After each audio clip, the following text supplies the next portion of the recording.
Biologiya fani o'qituvchilarining noyabr oyi tinglovchilari mahorat darsi tashkil qilingan va ushbu mahorat darsida biologiya fanlarini o'qitishda turli xil metodlar orqali o'quvchilarning diqqatini jamlash hamda ularning faoliyatini oshirishga qaratilgan metodlarni ko'rsatib o'tamiz. Ushbu metodimiz zigzag metodi. Zigzag metodini har bir mavzuga yondashuvimizga qarab, mavzularga qarab yondashamiz. Bizlar fanimizda o'tiladigan o'pka, ya'ni nafas olish mavzumizda o'pkadan nafas chiqarish va kirgizish mashqlarini bajaramiz va bu jarayonda koptokni shunday puflab jo'natamiz, yo'laklardan yurg'izib, oxiri stakanning ichiga kirgizishimiz kerak. Varataga kirgizamiz futbolistimiz orqali, ustozimiz tashabbusi bilan nafas yo'llarini to'g'ri nafas chiqarish orqali bitta nafasda boshlash kerak. O'shada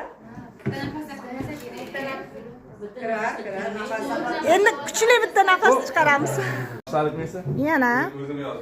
Aha. Bitta chuqur nafas olib, chiqarish davomida yo'lakka kirgizamiz.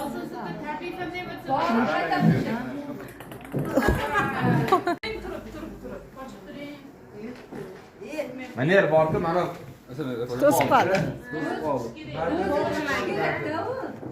Yo, men joyimda turaman, men nafasim kuchli bomba sifatida.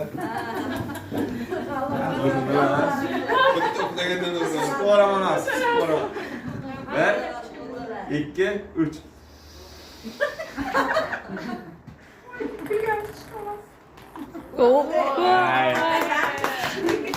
Qarsaklar chalamiz. Sho'x-sho'x qo'shiqlarim sizlar uchun. Rahmat.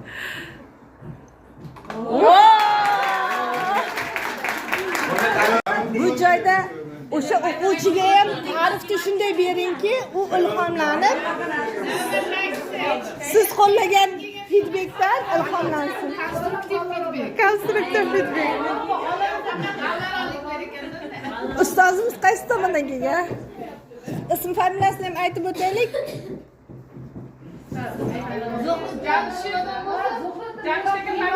Nazar.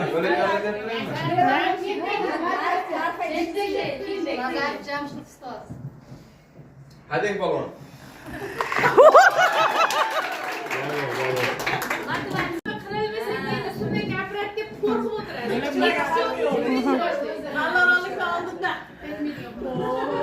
Demak, o'quvchilarni guruhlarga bo'lib ishlatilgan bo'ladi.